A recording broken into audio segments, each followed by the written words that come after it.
ఏదైతే రేపు మహానాడు అనేది మన తెలుగు దేశం వాళ్ళకి పండగ.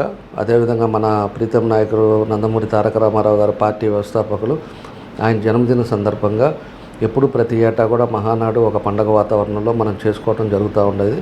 అలాంటి పండగ వాతావరణంలో ఈరోజు వర్చువల్ దాని మీద చేసుకోవాలని ప్రధానమంత్రి గారు ఒక పిలుపు మేరకు మన నాయకులు చంద్రబాబు నాయుడు గారు కానీ లోకేష్ గారు కానీ మనం కూడా వర్చువల్గా వెళ్దామని చెప్పేసి వాళ్ళ సూచన మేరకు ఈరోజు అన్ని క్లస్టర్ వైజ్గా అన్ని ఏర్పాట్లు చేశాం.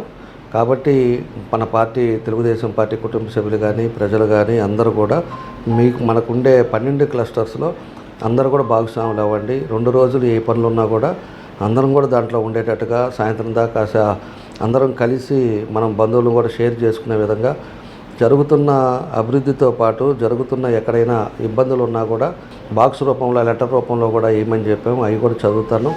ఏదన్నా మన పొరపాట్లు ఉన్నప్పుడు దాన్ని ఎట్లా రెక్టిఫై చేసుకోవాలా, లేకపోతే ఎక్కడైనా పార్టీ వల్ల ఇబ్బంది జరుగుతుందా, తెలుగుదేశం పార్టీ కష్టపడి పనిచేసిన కార్యకర్తలకు ఏదైనా ఇబ్బంది జరుగుతుందా, ఇలాంటివన్నీ వాళ్ళు లెటర్ వేస్తే దాన్ని కూడా మనం చదివి అది ఎవరు చదవరు నేనే చదువుతాను చూసుకొని దాన్ని ఏ విధంగా రెక్టిఫై చేయాలో దాన్ని కూడా మనం చూస్తానని చెప్పి కూడా మీకు తెలియజేస్తూ ఉన్నా.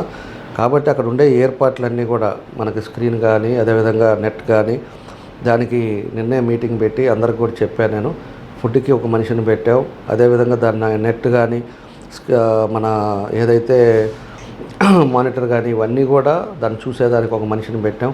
5గురిని కమిటీ చేసాం సీనియర్లుగా ఉండే వాళ్ళని, వాళ్ళు కూడా మానిటరింగ్ చేస్తారు. ఖచ్చితంగా అందరం కూడా పసుపు చొక్కా వేసుకొని ఆ పసుపు పండగని మనం కూడా ఎన్టీ రామారావు గారు పెట్టిన పార్టీ ఇన్ని సంవత్సరాల నుంచి ప్రజల హృదయాల్లో ఉంది అంటే మనం చేసిన కృషిని అదేవిధంగా మన పార్టీ నాయకులు చంద్రబాబు నాయుడు చేస్తున్న కృషిని కానీ మన లోకేష్ గారు చేస్తున్న పనులు కానీ అందరం చర్చించుకునేటట్టుగా కష్ట నష్టాలు అందరం మాట్లాడుకునేటట్టుగా ఒక దగ్గర కూర్చునే వేదిక కాబట్టి అందరూ ఏ డివిజన్స్లో ఉండే ఎక్కడైతే పెట్టామో అవన్నీ కూడా అనౌన్స్ చేసాం. అందరం కూడా కలిసి అక్కడే ఉండండి. ఉన్నప్పుడు నేను కూడా అందరి దగ్గరికి వచ్చి మీతో కూడా స్పెండ్ చేస్తాను.